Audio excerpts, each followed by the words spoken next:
ದೇವಋಷಿ ನಾರದರು ತ್ರಿಮೂರ್ತಿಗಳಲ್ಲಿ ಒಬ್ಬರಾದ ಬ್ರಹ್ಮದೇವರ ಮಾನಸ ಪುತ್ರ ಹಾಗೂ ಭಗವಾನ್ ಮಹಾವಿಷ್ಣುವಿನ ಪರಮಭಕ್ತ. ಅವರು ಈ ದಿವ್ಯ ರೂಪವನ್ನು ಪಡೆಯುವ ಮುನ್ನ ಅನೇಕ ಜನ್ಮಗಳನ್ನು ದಾಟಿ ಬಂದಿದ್ದಾರೆ. ತಮ್ಮ ಹಿಂದಿನ ಜನ್ಮದಲ್ಲಿ ನಾರದರು ಉಪಬರ್ಹಣ ಎಂಬ ಹೆಸರಿನ ಗಂಧರ್ವರಾಗಿದ್ದರು, ಅಂದರೆ ಸ್ವರ್ಗಲೋಕದ ನಿವಾಸಿ. ಅವರು ಸಂಗೀತ ಮತ್ತು ಗಾಯನದಲ್ಲಿ ಅಸಾಧಾರಣ ಪ್ರತಿಭೆ ಹೊಂದಿದ್ದರು. ಒಮ್ಮೆ ದೇವತೆಗಳು ಮತ್ತು ಪ್ರಜಾಪತಿಗಳು ಭಗವಾನ್ ಶ್ರೀಹರಿಯನ್ನು ಸ್ತುತಿಸಲು ಒಂದು ದೊಡ್ಡ ಯಜ್ಞವನ್ನು ಆಯೋಜಿಸಿದ್ದರು.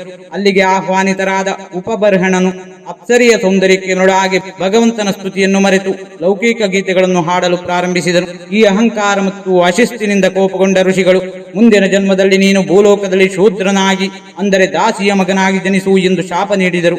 ಶಾಪದ ಪರಿಣಾಮವಾಗಿ ಉಪಬರ್ಹಣನು ಭೂಲೋಕದಲ್ಲಿ ವೇದ ಪಾರಂಗತರಾದ ಬ್ರಾಹ್ಮಣರ ಮನೆಯಲ್ಲಿ ಕೆಲಸ ಮಾಡುತ್ತಿದ್ದ ಒಬ್ಬ ಬಡ ದಾಸಿಯ, ಅಂದರೆ ಸೇವಕಿಯ ಮಗನಾಗಿ ಜನಿಸಿದನು.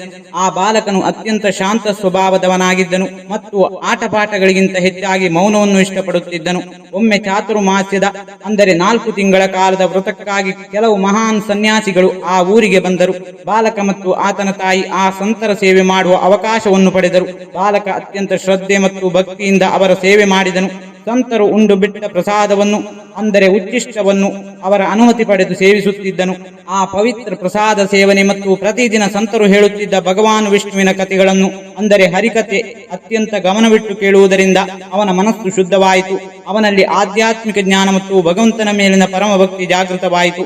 4 ತಿಂಗಳ ನಂತರ ಸಂತರು ಅಲ್ಲಿಂದ ನಿರ್ಗಮಿಸುವ ಮುನ್ನ ಆ ಬಾಲಕನಿಗೆ ಭಗವಂತನ ನಾಮಸ್ಮರಣೆಯ ಗುಟ್ಟನ್ನು, ಅಂದರೆ ಮಂತ್ರವನ್ನು ಉಪದೇಶಿಸಿದರು. ಬಾಲಕನಿಗೆ ಕಾಡಿಗೆ ಹೋಗಿ ತಪಸ್ಸು ಮಾಡುವ ಆಸೆ ಇತ್ತು. ಆದರೆ ತನ್ನನ್ನು ಪ್ರಾಣಕ್ಕಿಂತ ಹೆಚ್ಚಾಗಿ ಪ್ರೀತಿಸುತ್ತಿದ್ದ ತಾಯಿಯನ್ನು ಒಂಟಿಯಾಗಿ ಬಿಟ್ಟು ಹೋಗಲು ಮನಸ್ಸಿರಲಿಲ್ಲ. ಹೀಗಿರುವಾಗ ಒಂದು ದಿನ ರಾತ್ರಿ ಹಸು ಕರೆಯಲು ಹೋದ ಆತನ ತಾಯಿಗೆ ಹಾವೊಂದು ಕಚ್ಚಿ ಅವಳು ಮರಣ ಹೊಂದಿದಳು. ತನ್ನ ತಾಯಿಯ ಮೇಲಿದ್ದ ಮೋಹದ ಬಂಧನವನ್ನು ಕಳೆತಿದ್ದನ್ನು ಭಗವಂತನ ಇಚ್ಛೆ ಹಾಗೂ ಆಶೀರ್ವಾದ ಎಂದು ಭಾವಿಸಿದ 5 ವರ್ಷದ ಆ ಬಾಲಕ ಉತ್ತರ ದಿಕ್ಕಿನ ದಟ್ಟವಾದ ಕಾಡಿನತ್ತ ಪಯಣ ಬೆಳೆಸಿದನು. ದಟ್ಟವಾದ ಕಾಡಿನಲ್ಲಿ ಒಂದು ಅರಳಿ ಮರದ ಕೆಳಗೆ ಕುಳಿತು ಸಂತರು ಕಲಿಸಿಕೊಟ್ಟ ಮಂತ್ರವನ್ನು ಜಪಿಸುತ್ತಾ ಬಾಲಕನು ಆಳವಾದ ಧ್ಯಾನದಲ್ಲಿ ತೊಡಗಿದನು. ಅವನ ಅಚಲ ಭಕ್ತಿಗೆ ಮೆಚ್ಚಿ ಭಗವಾನ್ ವಿಷ್ಣುವು ಅವನ ಹೃದಯದಲ್ಲಿ ಒಂದು ಕ್ಷಣ ದಿವ್ಯ ದರ್ಶನವನ್ನು ನೀಡಿದನು. ಆ ರೂಪವನ್ನು ಕಂಡ ಬಾಲಕನು ಆನಂದ ಭಾಷ್ಮ ಸುರಿಸಿದನು. ಆದರೆ ಮರುಕ್ಷಣವೇ ಆ ರೂಪ ಕಣ್ಮರೆಯಾಯಿತು. ಕಂಗಾಲಾದ ಬಾಲಕ ಮತ್ತೆ ಮತ್ತೆ ಧ್ಯಾನಿಸಿದರೂ ದರ್ಶನವಾಗಲಿಲ್ಲ. ಆಗ ಅಶರೀರವಾಣಿಯೊಂದು ಕೇಳಿಸಿತು. ಎಲೈ ಬಾಲಕನೇ, ನಿನ್ನಲ್ಲಿ ನನ್ನ ಮೇಲಿನ ಭಕ್ತಿ ಮತ್ತು ಕಾತರ ಇನ್ನಷ್ಟು ಹೆಚ್ಚಲಿ ಎಂದೇ ನಾನು ಒಂದು ಕ್ಷಣ ದರ್ಶನ ನೀಡಿದೆ. ಈ ಭೌತಿಕ ದೇಹದಲ್ಲಿ ನಿನಗೆ ಇನ್ನು ನಾನು ದರ್ಶನವಾಗುವುದಿಲ್ಲ.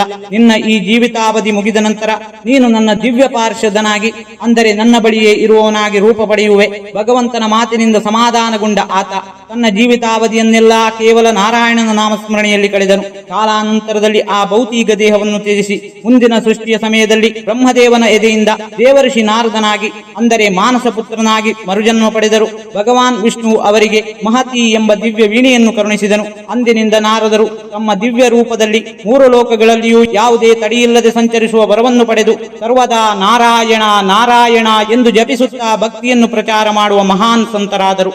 ಮನುಷ್ಯನು ಯಾವ ಕುಲ ಅಥವಾ ಪರಿಸ್ಥಿತಿಯಲ್ಲಿ ಹುಟ್ಟಿದರೂ ಸತ್ಸಂಗ, ಅಂದರೆ ಸಂತರ ಒಡನಾಟ ಮತ್ತು ಶುದ್ಧ ಭಕ್ತಿಯಿಂದ ದೈವಿಕತೆಯನ್ನು ತಲುಪಬಹುದು ಎಂಬುದಕ್ಕೆ ನಾರದರ ಈ ಜೀವನಗಾಥೆಯೇ ಅತ್ಯುತ್ತಮ ಉದಾಹರಣೆಯಾಗಿದೆ. ನಾರದ ಜಯಂತಿಯಂದು ಇದೇ ದಿವ್ಯ ಅವತಾರವನ್ನು ಶ್ರದ್ಧೆಯಿಂದ ಸ್ಮರಿಸಲಾಗುತ್ತದೆ.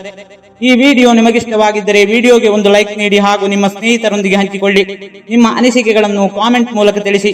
ನೀವಿನ್ನೂ ನಮ್ಮ ಚಾನೆಲ್ ಅನ್ನು ಸಬ್ಸ್ಕ್ರೈಬ್ ಮಾಡಿಕೊಂಡಿಲ್ಲವೆಂದರೆ ಸಬ್ಸ್ಕ್ರೈಬ್ ಮಾಡಿಕೊಳ್ಳಿ. ವಿಡಿಯೋ ನೋಡಿದ್ದಕ್ಕೆ ಧನ್ಯವಾದಗಳು.